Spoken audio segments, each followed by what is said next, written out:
Hello, everybody. Uh, this is the time of the month when we have a YouTube AMA in the series Deep Dive into a project ecosystem. And today we have Streamr Network and the CCO of Streamr Network, Mark Little. Mark, could you introduce yourself a little bit about your background and your journey, or how did you become the CCO of Streamr? Yeah, sure. Hi, Alex. Thanks for having me on the call. A bit of background to myself. So, university, I studied economics, and I think later that came in relevant and got me into sort of Bitcoin. I'll talk more about that later. But I worked in the consumer goods industry for just over 15 years for some very, very big companies. And you'll recognize all of the brands in your kitchen and bathroom and I've done the marketing and sales on those brands for years.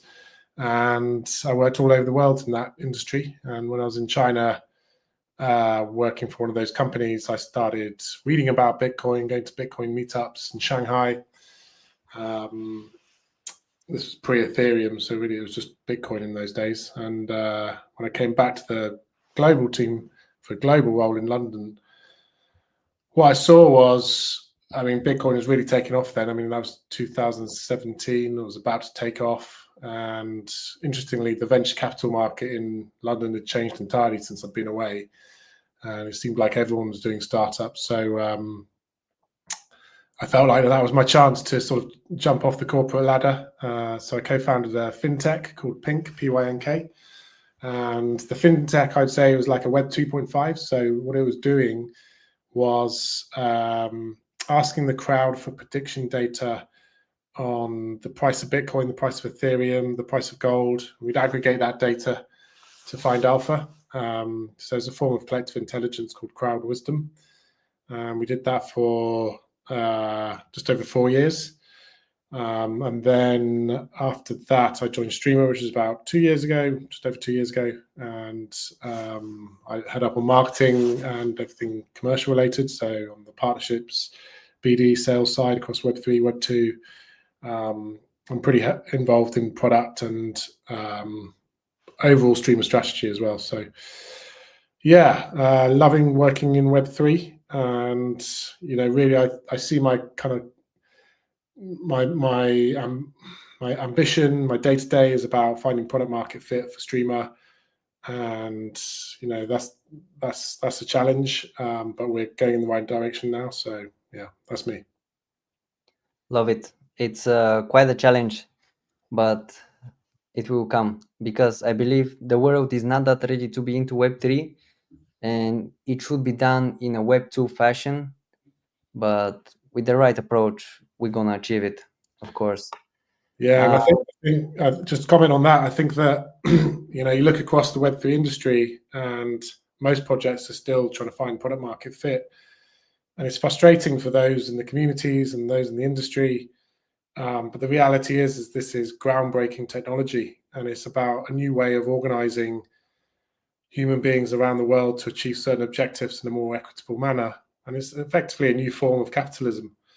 And we're taking on the giants that are well cemented and rooted in certain industries. And so, in my view, that's why product market fit takes so long to achieve. But I think we need to, stay on the right path, and we'll get there as an industry. Absolutely, I cannot agree with you more. Where are you situated right now? Yeah, I'm currently in Portugal. I'm English, as you might be able to tell from my accent.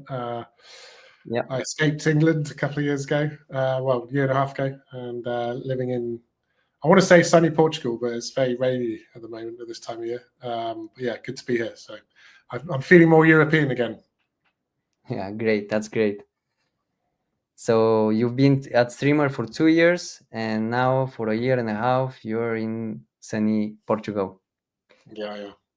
Okay, love it. Could you tell us a little bit in simple words for the newcomers to the Streamr, what is Streamr exactly, and what do you do? Yeah, so a bit of background. Streamr's one of the sort of OG Web3 projects. It's been around for a while. So it's funded by an ICO in 2017. And to get to the point of what Streamr network is exactly, it's a network, but it's also a protocol for serverless peer-to-peer real-time data sharing. So, if we go into traditional Web 2 technologies, cloud products, all of the big cloud providers have a data sharing product or suite of products that they offer. So Google and AWS, etc.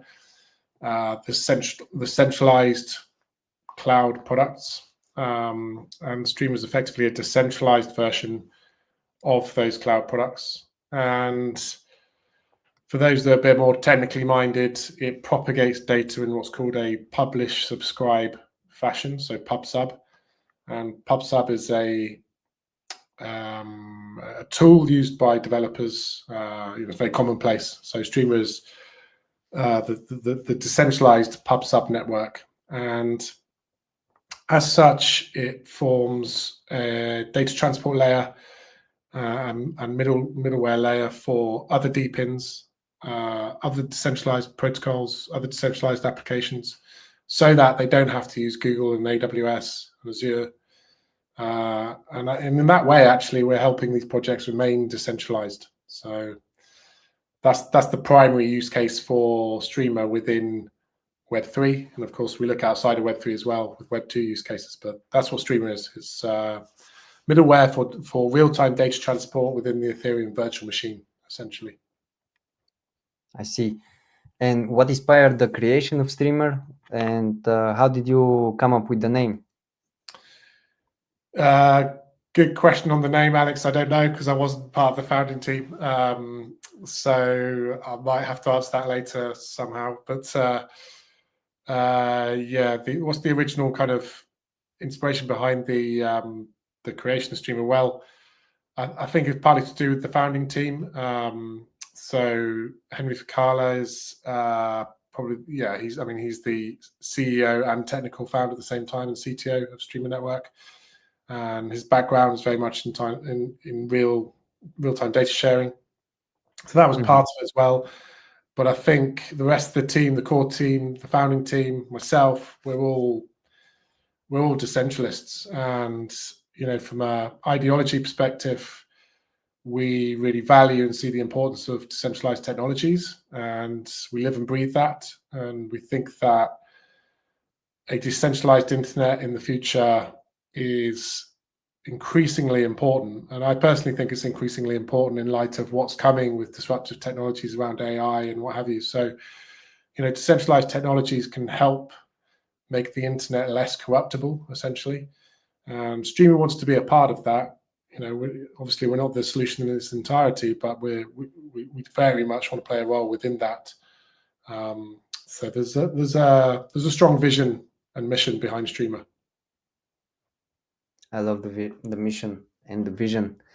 So for someone entirely new, the first time hearing about Streamr, and they want to start using Streamr, how can they do that? Any guides or prerequisites? What would you recommend?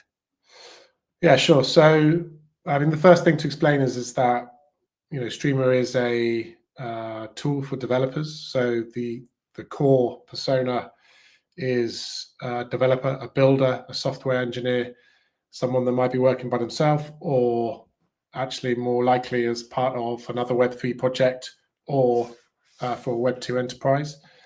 And for that persona, the builder, then the best place to start is to go to the docs. So the website is streamr.network, and I think it's /documents. And the documents are very well laid out, and a lot of work's gone into them. So the feedback I get from other developers is it's easy to understand. Streamr is mostly the main Streamr client is built around JavaScript. So if you have JavaScript understanding, then it's very accessible. Then there's a couple of other personas that get involved with Streamr who are less technical, arguably. So I can talk more later about the different types of nodes within Streamr and the tokenomics. But there's a particular type of node called operator node, and you still have to have a level of technical expertise with command line interfaces and what have you to run an operator node. But I do it, for example, I'm not technical. I run one from my office. Again, in order to set up and run an operator node, then you need to get into the docs. There's a whole section for node runners, miners, which are called operators. And I'd say the third way to get involved with Streamr, if you're not technical and you don't consider you're not going to be like a deep in miner, operator node miner, and you're not a developer, the other easy way to get involved in Streamr is to stake the data token. So there's delegation on, well, stake's the one where you delegate your data token to one of these operator nodes, and the more tokens you stake to that operator node, you earn a percentage of the APY generated by the node. So that's the super easy way for everyone to get involved in Streamr. And the easier way still is to use the Crankk multi-miner. So Streamr's on the Crankk multi-miner. That's the super easy way.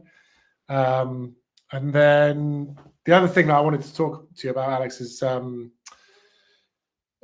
new initiative coming from Streamr, which is called Streamr TV. So as I've explained, Streamr is very much a protocol. It's infrastructure for the EVM, but we're now building application layer solutions as well for video streaming, in particular, because Streamr network's good at video streaming at scale.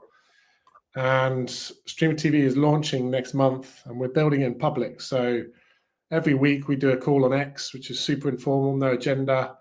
We just ask people to come along and contribute and create it with us.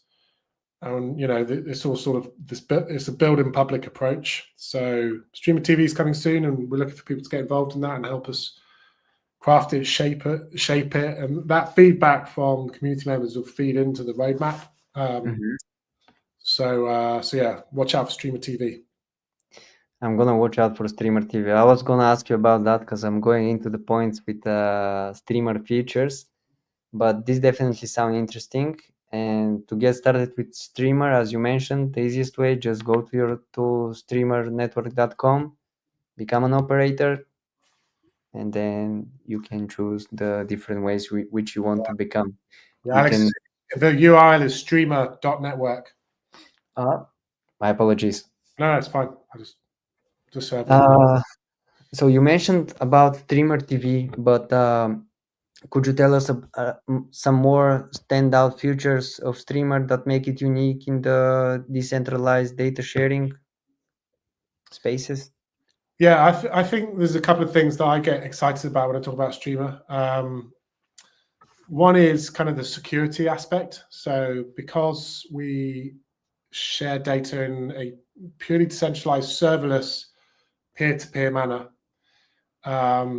it's what I deem as hyper secure. And there's a couple of things that the Streamr core technology does which make it secure. One is the way that it propagates the data in the first place. There's no centralized server that can be a point of failure. That's the first thing. The second thing is that if anyone wants to get into your data stream, your live data stream, it's extremely difficult for them to do so because it's encrypted end to end, which is difficult to do in a peer-to-peer scenario, but credit to the core team, they managed to do that.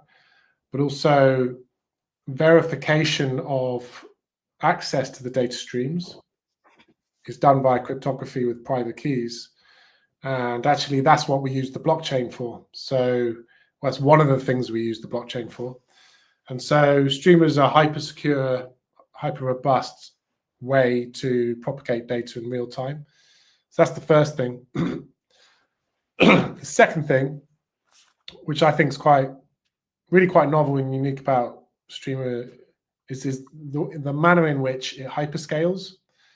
So if you're not familiar with the term hyperscaling, basically what it means is that the more participants in the peer-to-peer network, the more robust it becomes and the more efficient it becomes. And what Streamr protocol does is it takes a data stream from your peer one, and it sends it on to the next four, and those four send it on to the next four, and so on and so on. But there's redundancy in that propagation pattern, meaning the protocol is finding the fastest way from A to B to C because of this redundancy that's built in. What that means is that latency, we enjoy ever decreasing marginal latency with every new hop or peer that joins. You get this inverse marginal parabola. So it means that latency flattens out even when you have millions of peers. This is hyperscaling in action. Mhm.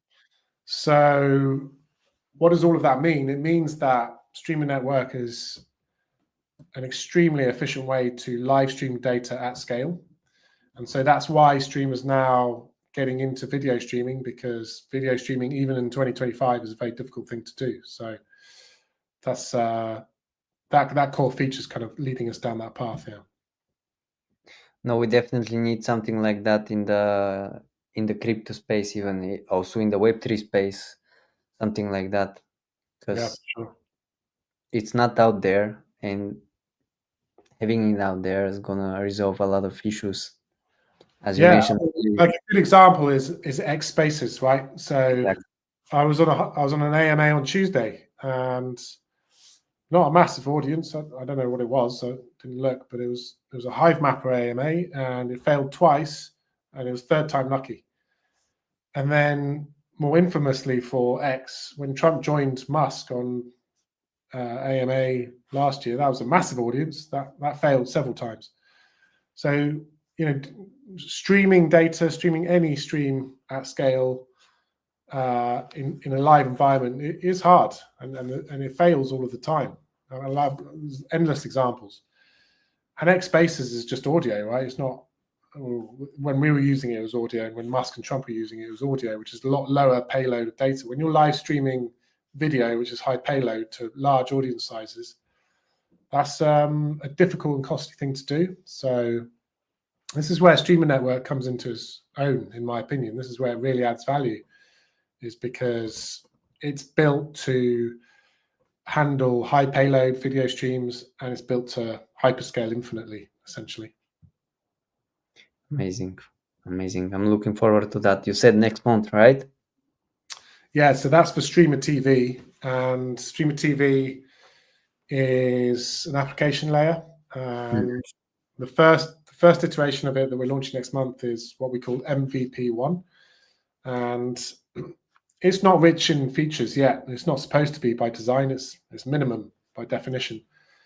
But we're releasing MVP1 because we want to see who starts to use the product, and then we're going to build in public. We're going to add features to it as users come on and say, we want this feature, we want that feature.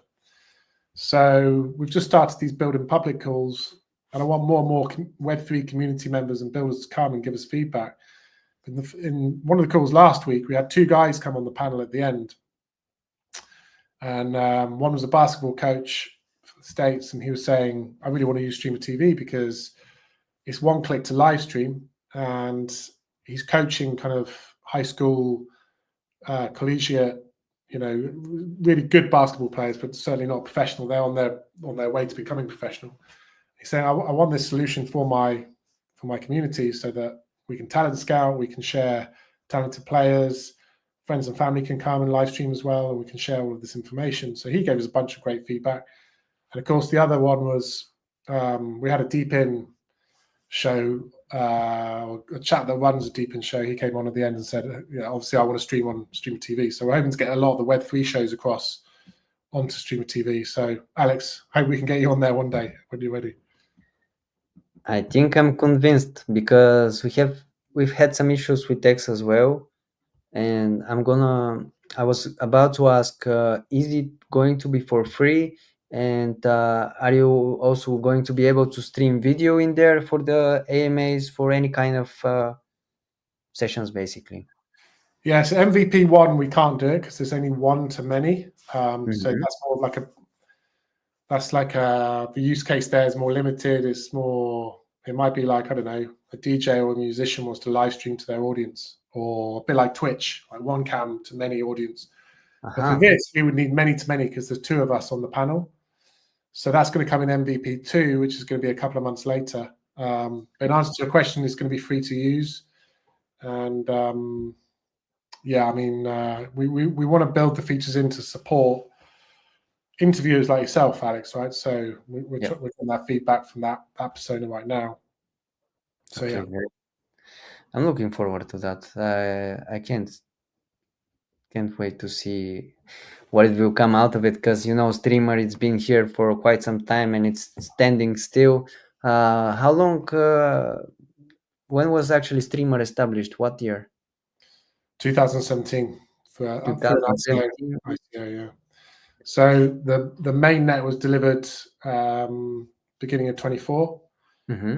and we're moving into this application layer for video streaming because we started testing for video streaming about a year ago as we launched Streamr 1.0, and it's very good at it. So we're getting into the application layer because we want to accelerate adoption of the technology and get more data through the underlying network. And so this is what I refer to as kind of our gateway strategy. So we've got a decentralized technology, and like other Web3 projects on their journey to finding product market fit, we're building gateway businesses on top, and Streamr TV is one. I'm also taking to market something called Subcast.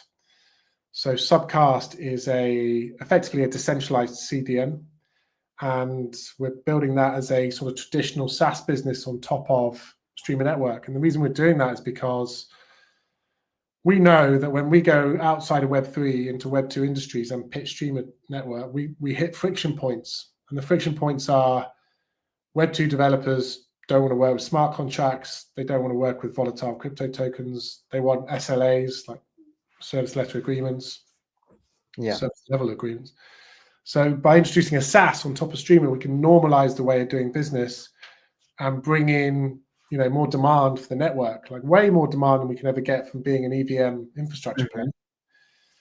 The challenge is that building a decentralized CDN in new markets, it takes time. I mean, these markets are extremely competitive, and they're complicated from a technology and a commercial perspective. Like, you really have to be on point in terms of your understanding of the problem you're solving.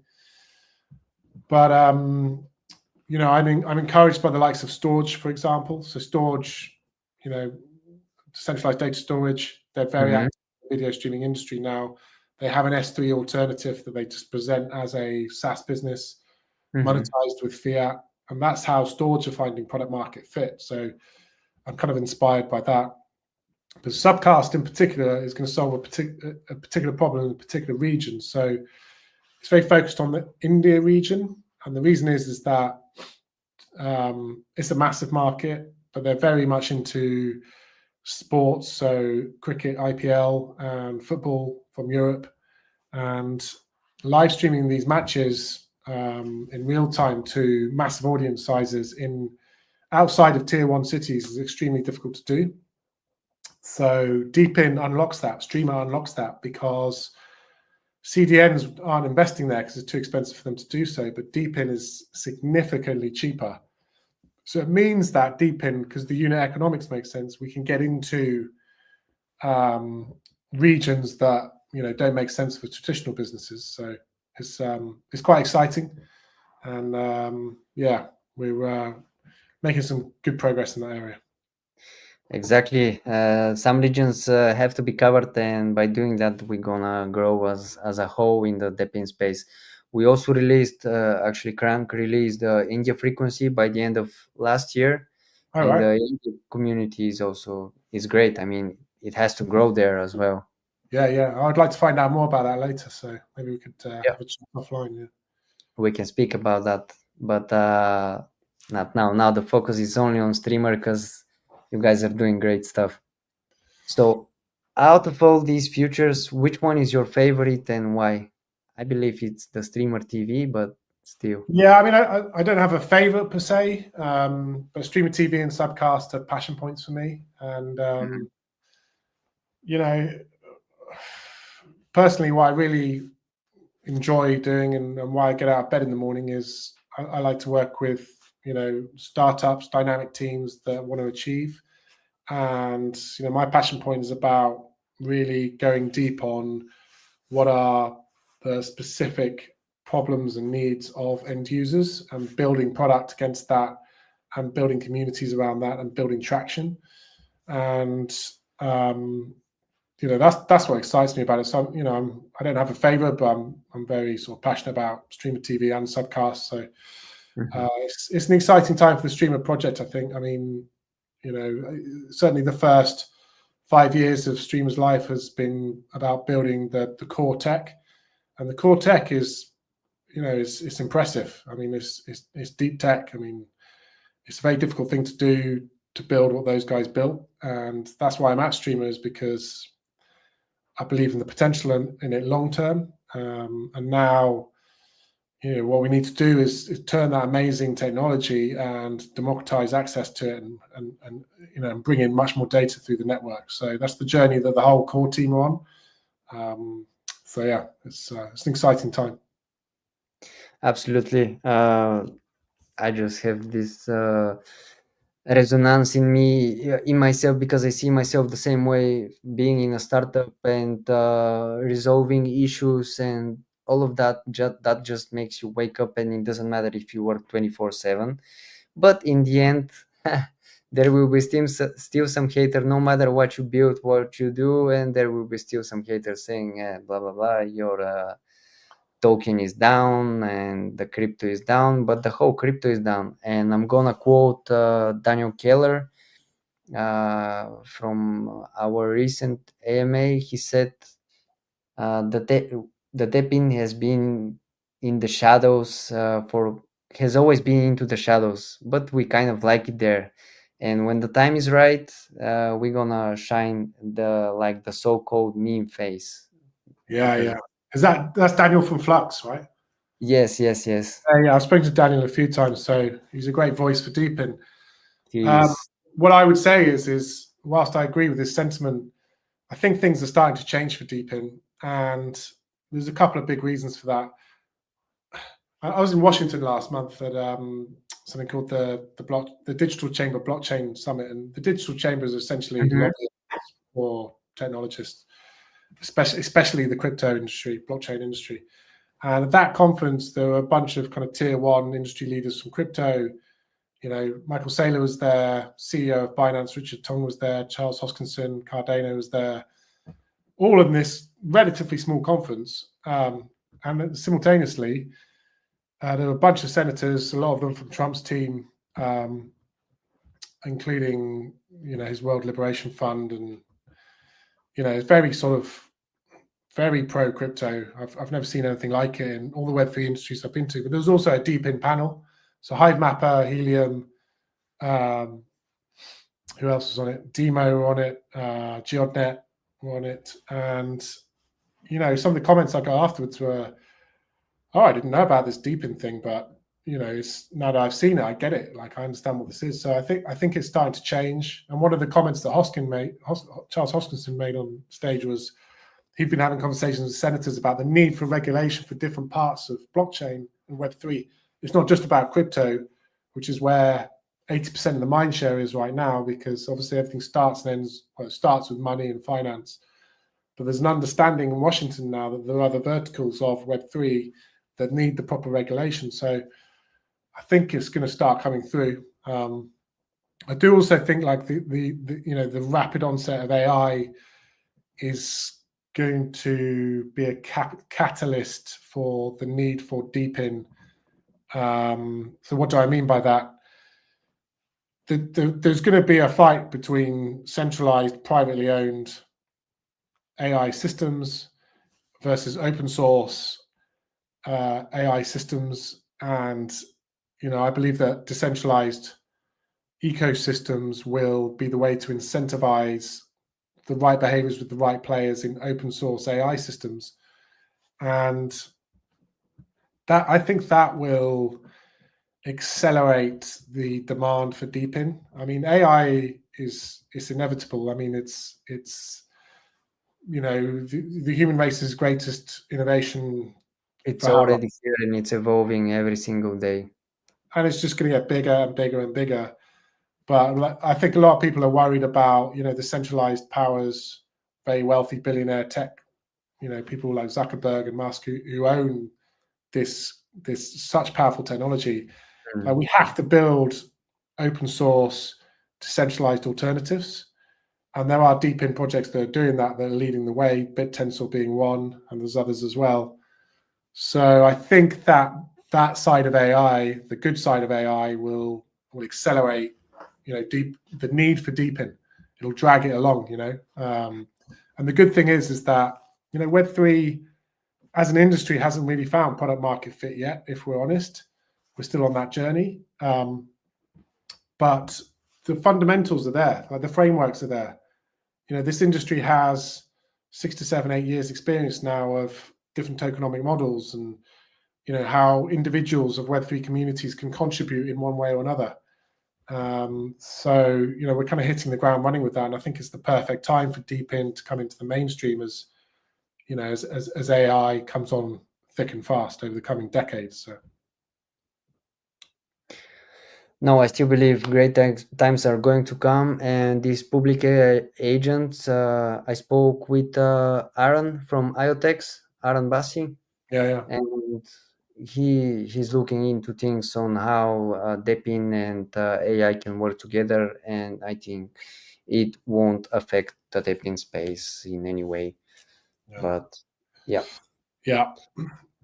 Okay, so moving to Streamr, what makes Streamr unique compared to other decentralized data sharing platforms? Like, how does it differ from this traditional centralized solutions? Yeah, I think a couple of things. So, versus other decentralized data sharing platforms, I think Stream has been well put together in terms of how the peer-to-peer aspect of it works. So, it's not easy to do real-time data sharing in a peer-to-peer manner. The traditional way of doing it is to use something called stun and turn servers, and essentially they're marrying IP addresses with each other. We do that in a decentralized fashion using something called a DHT, which is a distributed hash table, and which is essentially a mesh network in itself, but it's like a phone directory kind of. I'm trying to simplify it. And so that's not an easy thing to do. And I think Stream has done a great job in achieving that alongside end-to-end encryption and data verification via cryptography. So these are all kind of really key features of Streamer. And I think another thing that we haven't really talked about is kind of the cost advantage of Streamer versus centralized solutions. So at the start of this call, I was talking about Google and AWS and Azure and so on. They all have a suite of products that do data propagation real time, but the cost of those products, especially at scale, is not cheap. Can be very expensive, depending on the type of product you're using. So we've done a lot of desk research on this, and we know that Stream is between 10 and 30 times cheaper than the mainstay PubNub data propagation centralized products. And the reason I think that's important for Streamer, obviously, but it's also important for DeepIn as a whole. DeepIn is much more cost effective, and that just it opens up whole new areas of business opportunities. So that's a real positive for the sector and for Streamer in particular. Actually, I was touching on it earlier, but this is one of the reasons that Subcast as a decentralized CDN makes so much sense. Great. And why did you choose to operate as a decentralized network rather than a centralized data sharing platform? You kind of said it, but yeah, I think ultimately is we're advocates of decentralized technologies. We want to be a part of the future decentralized internet that is Web3, and we think that ideologically that is a very, very important thing. So yeah, that's the core reason. Exactly. I thought so, but I still had to ask it just so we have it clear in the heads of every single person here. And could you explain a little bit about the role of the data token, that's the native token of Streamer, in your ecosystem, and what are its main use cases? Yeah, sure. So data token, let's talk about sort of tokenomics and what's the role of the tokenomics. So as I said at the beginning of the call, there's two types of Streamer node. There's the first one you might refer to as a light node. It might sit in an IoT device, a DPIN miner, a car. It could sit anywhere. And you can propagate data with just the light nodes in a peer-to-peer fashion. But there's also a second type of node called an operator node. And these are the nodes that you can run at home and you can earn APY from. And the role of the operator node is to support the entirety of the mesh network to make it more resilient for certain use cases. You might want to incentivize a series of operator nodes in a particular geographic region, for example. And that's where the tokenomics come into play. So through a system of smart contracts, we call them sponsorship contracts. On the demand side of the network, if you're the person that wants to propagate data, you will put data token into the smart contract. And on the other side, on the supply side, the operator nodes earn a percentage of that data token from the smart contract in return for propagating that data. And in doing so, they're making the network more secure and they're decentralizing it.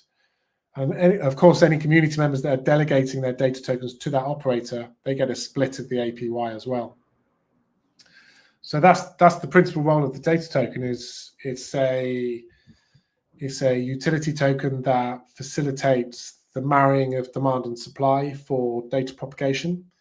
And in doing so, it kind of creates a marketplace whereby there's a free flow dynamic of the data token between sort of demand and supply. So it's kind of establishing a price in that sort of classical demand supply relationship. So yeah, that's what the data token does. And in which ways the people can get the data token besides mining and becoming node operators? And how does the staking exactly work?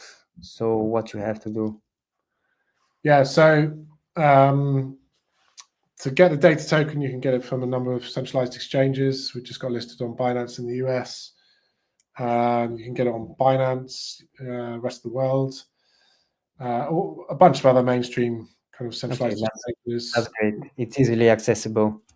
And on DEXs as well. You can get it on Uniswap. So it's fairly easy to get your hands on.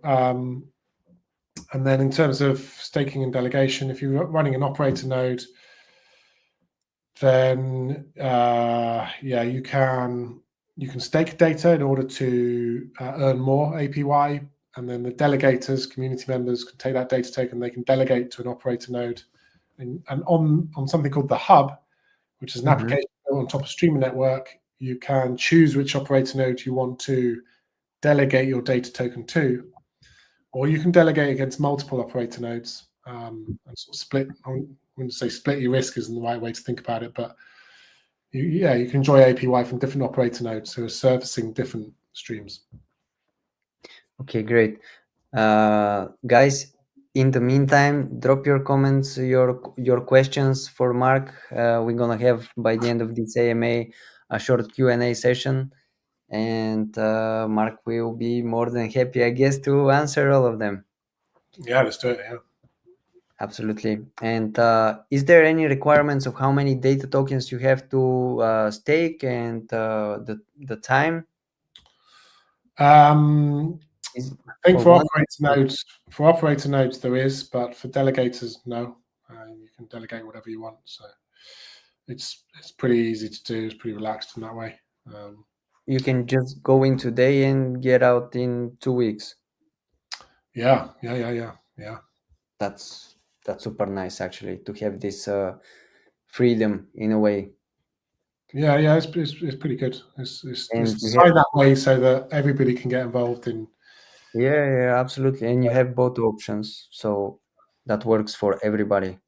Yeah, it's when you first learn about Streamr and you're learning about the tokenomics and how to get involved, it can be a little bit overwhelming and complicated, but when you get your head around it, actually it's quite well thought out. It all makes sense. Like it's the first time that I'm hearing about it a little bit more. That's why I come a little bit, I wouldn't say unprepared, but I just have a little bit of experience, and I'm trying to basically these whole AMAs are for people trying to getting to know about Streamer, that they hear it for the first time and to get into the project Yeah, if they like it. yeah, So Streamer has been here for since 2017. That's 8 years, if my math is correct. yeah. And how many team members are in Streamer? How many people are working there? I don't know the exact number, but I'd say it's between 15 and 20. So um, the majority of those people are on the developer side of the company. We kind of, in blunt terms, we look at the technical side and the commercial side. So I work with a few marketers and a BD guy in my team. And we're about a team of 4. And then on the developer side, there's a team of over 10, and they're doing different things. So one of them is kind of a specialist in smart contracts, which is super important for security reasons. Like, you just can't get smart contracts wrong, otherwise wallets get drained, etc. So we also have protocol engineers that's a kind of specialist in peer-to-peer networks for obvious reasons, and front-end developers. Yeah, that's the team basically. So I think we're almost, well, between 15 and 20, I think. That's great. As you can see, I'm just speaking to the public because some people think that one project there's like 2 or 3 people behind it, but it's quite a lot. In Crankk we are almost 30 people as well, and believe me, it's a lot of work to do. It's not like the meme coin, you just list it and Oh bam. yeah, yeah, Something completely different. completely different and extremely complicated. Yes, So yes. you have to have very talented people in the team in order to pull something off like Crank or Streamer, I think. So No, yeah, yeah, absolutely. Like big time, especially developers. They right. have to know their stuff. Yeah, yeah. I'm quite used to being the least intelligent person in the room, so I'm quite comfortable with that. But No, actually, because I'm not a developer myself, and I was gonna say that earlier. And we were with our CEO because we live in the same city. We have an office there, what? and we went to an event about LoRaWAN and IoT sensors, and I cannot believe that I was understanding a little bit. I was gonna say a little bit more than them, but that's probably not the case. But I was understanding basically everything, you know. Yeah, yeah. That's a good sign. Yes, absolutely. And then we were talking about Crank, and their jaws just dropped, like how many things are being done, and not only that, but in the whole crypto space. But Yeah, yeah, yeah. There's some smart uh, people in crypto for sure. yes, and that's also coming a little bit back because you said that more and more people are getting to know Depin. That was refreshing to hear a whole event of people getting to know about LoRaWAN, IoT, Depin. It was truly refreshing. Yeah. So, being 7 years in the crypto space with these cycles and whatnot, what were some of the biggest challenges that your team faced during this creation and the development of Streamer? Yeah, I mean, that's, to be honest, Alex, that's a difficult one for me to answer, because I think the big challenges are on the technical side, and I'm definitely not the right person to talk about that. I know that there's been a number of pretty tough challenges. I touched on some of the technicals earlier in terms of how it works with sort of peer discovery and the DHT and all of that side of things. But I think on the commercial side, there's been a number of attempts at trying to find that kind of product market fit over the years. And looking back, some of those might have been a bit naive, perhaps. But I think that was just a sign of the times. Web3 is a very nascent, early stage industry, and so the point I always make is that Stream is still trying to find product market fit. I think we're on the right road to doing so. making good progress in that area. But as an Streamer and Deepin as an industry, we are growing up, but we need to be more mature in terms of the way that we approach adoption. And what I mean by that is, there's certain ways of doing business in different verticals, and to walk in there as a Web3 company and say, hey, we've got this fantastic technology, come and use it. I mean, it doesn't work because frankly, no one gives a shit outside of Web3. They don't care about decentralization. They care about P&L. What's the profit? Is this going to drive revenue, or is this going to reduce my cost base? And then there's 100 other considerations as well. And most of all, there's entrenchment with existing Web2 services from the big guys, the Googles and the Microsofts, etc. So those products, by the way, also come with a whole host of other benefits and other features and other products and bundle packages, etc. So the sort of business development or commercial challenge is massive, and every project faces it. So it just takes time, and I think it's a question of being patient, which is difficult for a lot of people, ourselves included. Like, everyone's frustrated. I see it everywhere. But this is the challenge we face, and I think the projects that can win that game are the ones that are going to be here in 10 years, 20 years time. Absolutely, I believe. The whole crypto space is, yeah, the newcomers to the crypto, not the newcomers. Basically, all of the people that don't read about the developments and the tech side and what it will actually resolve as issues in the future. Like, they just come for the money and they want to get rich and drive a Lamborghini the next month, but that's not how it works. Yeah. I mean, if you support a project, that just support it and believe in the long term that's going to happen, because it's gonna happen one way or another. That's Yeah. absolutely, I haven't had a doubt about that. And that's why also we are doing, we have what if series, but that's exclusively for Instagram and TikTok, because we have a profile in there, a little bit of different content. And in this what if series is, for example, how the IoT sensors and the LoRaWAN connectivity, all of that could help, for example, in wildfires, having sensors in some in the nature out there, and then these sensors send a signal beforehand, and then you don't have the tragic stories in LA, for example. So yeah, it's gonna come. I mean, it's inevitable. It's inevitable, yeah.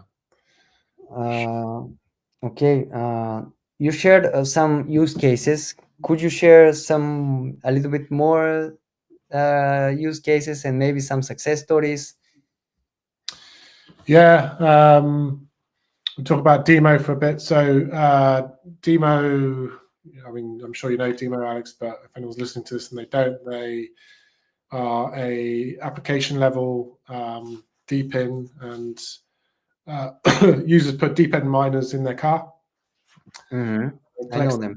Collects the car data and aggregates the data and monetizes it by selling it to insurance companies and what have you. And yeah, I've got one in my car, and my wife earns Demo tokens as she goes to do the shopping and all of that. So it's great. But yeah, Demo was built on top of Streamr from the ground up. In fact, Demo were a Web2 company, and then they came to Streamr some 4 or 5 years ago. I'm not sure when, before my time on Streamr. And so the two technical teams work very closely together. And yes, Demo data is transported via the Streamr network. And we always say that in the example of Demo or Deepin using Streamr, it's not Streamr's network of data pipelines, it's Demo's, because we just built the network, but it's permissionless and it's decentralized. Mhm. So, if Demo incentivize a network of a mesh network of data pipelines sharing data within Demo cars, it's very much Demo's network and of data propagation. So yeah, that's so Demo work with Streamr in that way, and we work with a few other deepins as well in similar sort of manner. We work with Minima increasingly. So Minima, they kind of in the automotive space, although they're not only about automotive, but they do a lot of automotive use cases. So they're working with Volvo and doing transactions at the edge. So they're a layer one blockchain for Deepin, but they can do NFT minting inside a vehicle. If a vehicle does something like, let's say it's a race car and it wins the race, they can mint an NFT as it crosses the finish line. And so we work with Minima quite a bit, and we're talking a lot about automotive use cases. They also use Streamr to do decentralized peer discovery for their network, which is quite cool. So most projects use like a centralized registry for peer discovery, but you can use Streamr to do that, so that you can maintain your levels of decentralization. Outside of Deepin, we work with Redstone in the sort of DeFi space, so then Oracle, super fast, real-time, low latency Oracle. So they work with Streamr to propagate data. What else? Yeah, I can't really talk about it because it's confidential for obvious reasons. But we are building case studies for military agencies for decentralized communications, serverless communications, because on the battlefield and in disaster environments, they want to avoid centralized points of failure. So there's a few proof of concepts that are being built in that area, which is very interesting. And then, but yeah, video streaming is where 80% of the focus is now. So yeah. I love it. I think that was very helpful for the whole audience, because a lot of use cases, a lot of the newcomers, they don't know really what's Deepin, what's this and that, and the use cases really help. And the examples that you gave are truly helpful. Cool. Do you have any other partnerships, and how do you guys help each other? You mentioned Minima, Demo. Yeah. I mean, we've got loads of partnerships within Deepin, bunch of names you recognize. So yeah, I mean that is helpful in terms of driving Streamr presence within the Web3 ecosystem. And we continue to build with those Deepins. One other area that I haven't talked about is AI, and we're very interested in AI because Streamr can be used for data transport for collaborative and distributed AI systems. So we just announced a partnership with Fala Network, and we're starting to build stuff with them. So that's pretty exciting. But yeah, I mean, all of these partnerships are great. I think that working in the Web3 industry is quite refreshing in that we're all building something together. It's a very sort of positive mindset in that regard. So yeah, watch this space. Love it. What's next for Streamr? Are there any? You mentioned the Streamr TV, and that's going to come next month, MVP 1, and then in a couple more months, MVP 2. Are there anything else that's coming for Streamr? And yeah, there is actually. We just I haven't got exact times, but next month we're going to launch something called the Decentralized News and Business Channel. So what it is it's an avatar, and the avatar is always on 24/7, and it's fed by various inputs from around the world of Web3, and the avatar is presenting in a CNBC style continuously. So it's agentic AI, and it's powered by ELIZA operating system, so an LLM from ELIZA. But the whole thing's built on top of Streamr. So the data inputs come in via Streamr and feed the LLM. And then the LLM turns all of these data inputs into a script. And then the script is turned into an audio stream. And then that's published via Streamr back into the avatar. And so we're going to launch this decentralized news channel. It's not like core to what we're doing. We just built it as a demo. And it'll probably sit on Streamr TV somewhere at some point. But that's quite an interesting one. I quite like that. It sounds very intriguing, to be honest. When is that in? When is that going to happen in the roadmap? Where do you have it? Next month we're going to launch it. Next month? Yeah. No, not the Streamr TV, but the news with the avatar. Yeah, next month we're going to launch it next month as Oh, well. Yeah. oh, So if there's anyone watching this and they want to get involved and help build and put inputs into it, data inputs, then contact me, because if there's any developers out there that are interested in that sort of thing, then next month is going to be big. Yeah. It's Very intriguing. yeah. It's pretty cool. So, in the crypto space, 1 to 3 years is quite a lot of time, especially with AI. You never know what's going to happen next. But where do you see Streamr in that time? How do you think it's going to evolve? Yeah, well, the ambition is we want to have multiple gateway businesses on top of Streamr, Sport TV, Subcast, one other, and those should be revenue generating businesses bringing in more and more demand, and that demand will feed into the underlying protocol and network.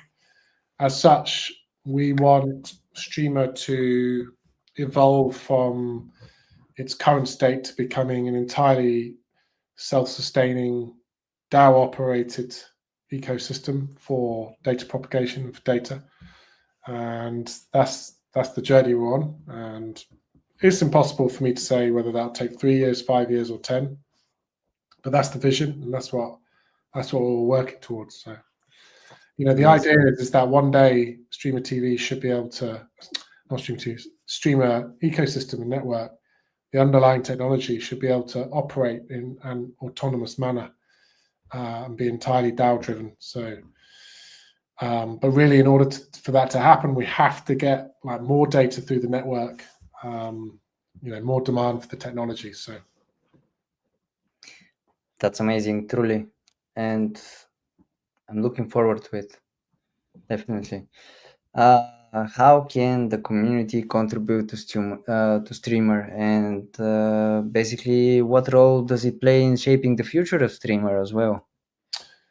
Yeah, come to the Streamr TV calls, the build in public calls. So we do them at the same time every Thursday. We had one today. It was like 3 hours ago. So you can just to find out about that, just go to the Streamr TV handle. So it's at Streamr_TV, and you'll see on there we post about this building public call. So come along if you want to get involved, help us shape it. Speak to me on the call. Speak to the other guys. You'll hear from me. You'll hear from the developers, some other marketers on Streamr. But it's really important to us that it's not just us sat in a room saying, okay, what should we do next for Streamr TV? Like, we're building this for the community, so for the Web3 community. So yeah, please come and contribute to that. That would be a great way to get involved in Streamr TV. And then if you're new to Streamr and you want to find out a bit more about it, and jump into the Discord. The Discord's full of Streamr community that have been there for a while. They're very knowledgeable, very welcoming. So if you've got any questions, then go there.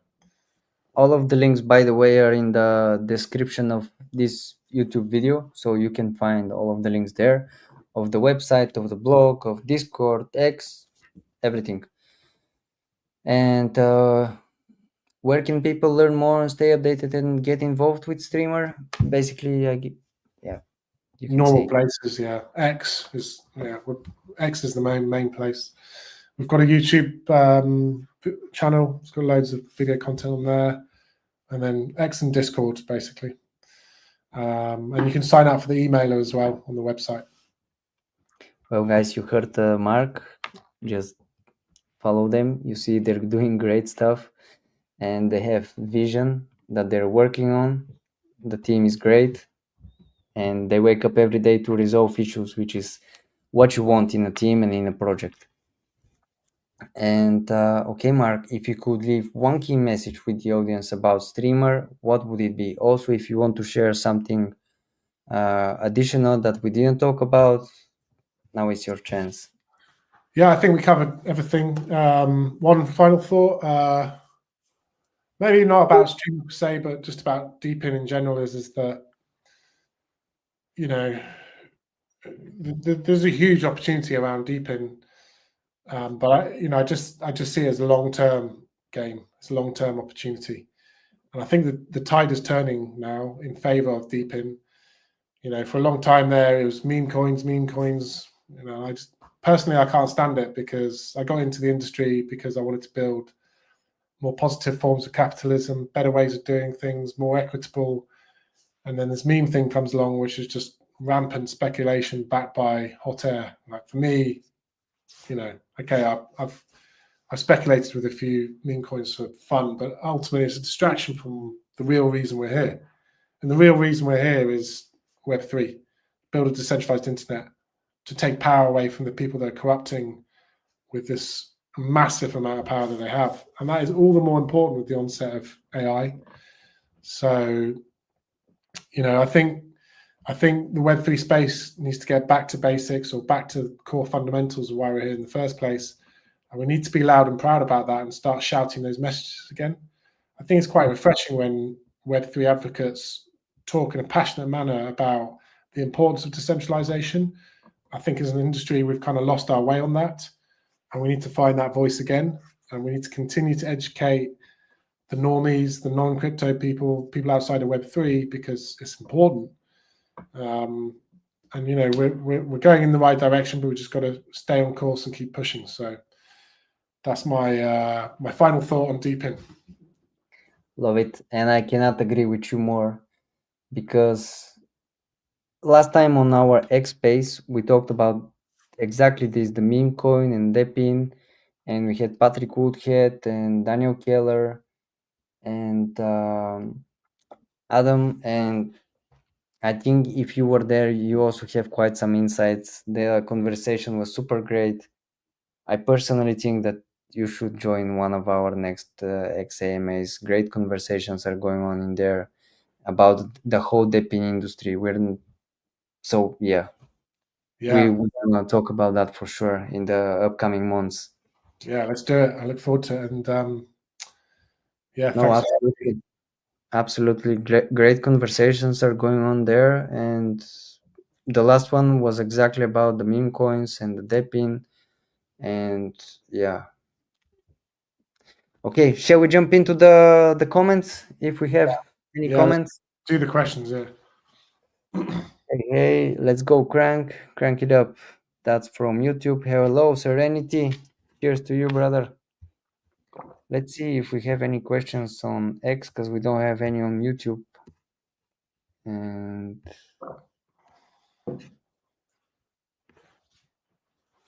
nope, I don't see any questions.